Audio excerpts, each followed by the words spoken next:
Hello friends, इससे पहले वाले वीडियो में एक्सट्रैक्शन ऑफ मेटल पढ़ा था। फिर हमने क्या देखा था कि कैसे 1 बाय 1 मेटल्स को हम खुदाई करके निकालते हैं और शुद्ध रूप में प्राप्त करते हैं।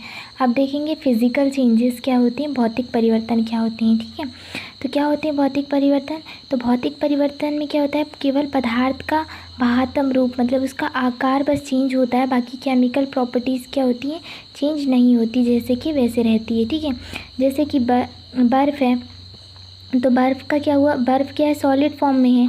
जब हम इसको गर्म कर देते हैं तो ये केस में बन जाता है, लिक्विड में चेंज हो जाता है, पानी H2O में। ठीक है, तो यहाँ पर क्या हुई कि सिर्फ क्या हो रही है, अवस्था चेंज हो रही है, रासायनिक गुण नहीं बदल रहा है। ठीक उसी तरह जैसे मोम है, मोम को पिघलाएंगे तो ठोस पिघलाएंगे तो क्या इसमें हो जाएगी, द्रव्य अवस्था में बदल जाएगी। कैसे हम क्या करेंगे, उसको फिर ठंडा कर देंगे तो वह वापस अपनी अवस्था में आ जाएगी। ठीक है, वैसे ही जल चक्र में देखते हैं, समुद्र का पानी पहले बादल बना, फिर बादल से बारिश हुई, फिर द्रव्य अवस्था में आया, फिर समुद्र में ही आ गया वो, फिर क्या होता है, फिर से बादल बनी, फिर बारिश, ऐसे प्रोसेस क्या होती है, चलते रहती हैं। तो इनसे हमने ये देखा कि क्या होती है, फिजिकल परिवर्तन में केवल अवस्थाएं बदलती हैं, रासायनिक गुण नहीं बदलते हैं। ठीक है, अब हम बात करते हैं किसकी, रासायनिक परिवर्तन की, केमिकल चेंजेस की। तो रासायनिक परिवर्तन में क्या होता है, रासायनिक परिवर्तन में केवल पदार्थ का रासायनिक गुण बदल जाता है। तो रासायनिक परिवर्तन में क्या होता है, अब क्या होगा, रासायनिक गुण भी बदलेगा। जैसे कि लोहे में जंग लगना, तो लोहे में जंग क्यों लगती है, जब वह आयरन क्या होता है, लोहा जो होता है, नमी मतलब वायुमंडल में उपस्थित नमी और ऑक्सीजन गैस के साथ रिएक्शन करता है तो जंग लगती है। तो इसमें क्या चेंजेस है, जो पहले वाला आयरन रहता है लोहा वो मजबूत रहता है, और जंग लगा हुआ लोहा जो रहता है वो क्या होता है, कमज़ोर होता है। ठीक है, वैसे ही देखते हैं जैसे कि हाइड्रोजन पता है कि जलती है, ऑक्सीजन जलाने में सहायक होती है। तो इनसे जो बना हुआ यौगिक बनता है वो H2O बनता है, जो कि पानी है, जो आग बुझाने में क्या होता है, सहायक होता है। तो यहाँ हमने देखा क्या होता है, अब रासायनिक रूप से भी क्या, रासायनिक गुण में भी क्या होते हैं, परिवर्तन होता है, इसलिए इसको क्या बोलते हैं, केमिकल चेंजेस कहते हैं। अब देखेंगे हम कि जो अभिक्रियाओं को संतुलित कैसे करते हैं, बैलेंसिंग ऑफ रिएक्शन। ठीक है, जैसे कि एक असंतुलित अभिक्रिया ले ली हमने कि मैग्नीशियम और ऑक्सीजन की रिएक्शन करवाए तो मैग्नीशियम ऑक्साइड बना। ठीक है, कैसे बना, देखो मैग्नीशियम की वैलेंसी +2 होती है, ऑक्सीजन की -2, आपस में रिएक्शन किया तो क्या बनाया, मैग्नीशियम ऑक्साइड बनाया।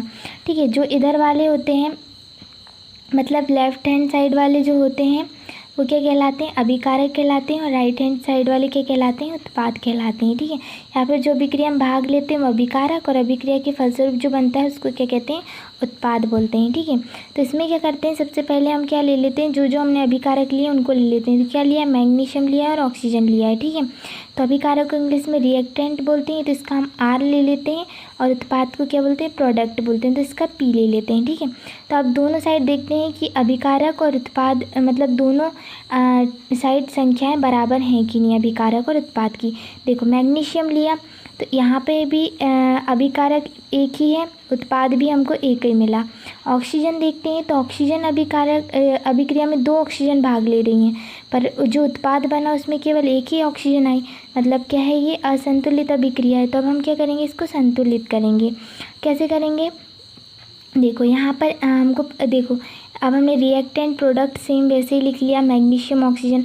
तो हमने क्या किया, जो ऑक्सीजन थी वो इधर साइड पे क्या थी, एक ही थी, और यहाँ पे क्या थी, 2 थी। तो हमने क्या लगा दिया, यहाँ पे सामने 2 लगा दिया। जैसे ही सामने 2 लगाया तो इधर मैग्नीशियम भी 2 हो गए, तो मैग्नीशियम के सामने भी 2 लगा दिए। तो अब क्या हुआ, मैग्नीशियम 2 हो गए, ऑक्सीजन भी 2 हो गए। ठीक है, तो अब क्या है, पर क्या होता है, क्रिया कराने से पहले जो मैग्नीशियम ले रहे हैं या मैग्नीशियम का तार जो भी लेते हैं हम, तो उसको क्या करते हैं, रगड़ना पड़ता है। क्यों रगड़ते हैं, क्योंकि इसके ऊपर ऑक्सीजन की परत जम जाती है, जिसके कारण यह क्रिया नहीं कर पाता। इसलिए हम क्या करते हैं, जब भी मैग्नीशियम लेंगे तो हम क्या करते हैं, उसको रगड़ते हैं। ठीक है, सभी अम्ल धातु के साथ क्रिया करके लवण और हाइड्रोजन गैस मुक्त करते हैं, पर जो HNO3 होता है वो सिर्फ मैग्नीशियम और मैग्नीज के साथ बस अभिक्रिया करता है। ठीक है, तो जब भी हम धातु की अभिक्रिया किससे कराएंगे, अम्ल से करवाएंगे, तो क्या बनता है, लवण और हाइड्रोजन गैस निकलती है। पर जो HNO3 अम्ल जो होता है ये क्या होता है, एक प्रकार का अपचायक होता है। ठीक है, तो ये केवल मैग्नीशियम से रिएक्शन बस करता है। अब नेक्स्ट देखते हैं और एक रिएक्शन जिसको हम संतुलित करेंगे। जैसे जिंक है और H2SO4 है, ठीक है। तो जिंक क्या है, एक धातु है और अम्ल ले लिया हमने H2SO4, सल्फ्यूरिक अम्ल ले लिया। तो क्या होगा, ये जिंक सल्फेट एक लवण बन जाएगा और हाइड्रोजन गैस मुक्त हो जाएगी। जैसे अभी हमने देखा था कि जब कोई धातु किसी अम्ल से रिएक्शन करती है तो लवण और गैस मुक्त करती है, ठीक है। पर क्या है ये, अब देख लेते हैं हम एक रिएक्शन जिसको हम संतुलित करना सीखेंगे एक और। जैसे आयरन है और ऑक्सीजन है, ठीक है। रिएक्शन करके Fe3O4 बना और हाइड्रोजन गैस निकल गई। तो यहाँ पर हमने क्या लिया, फिर से रिएक्टेंट और प्रोडक्ट ले लिया।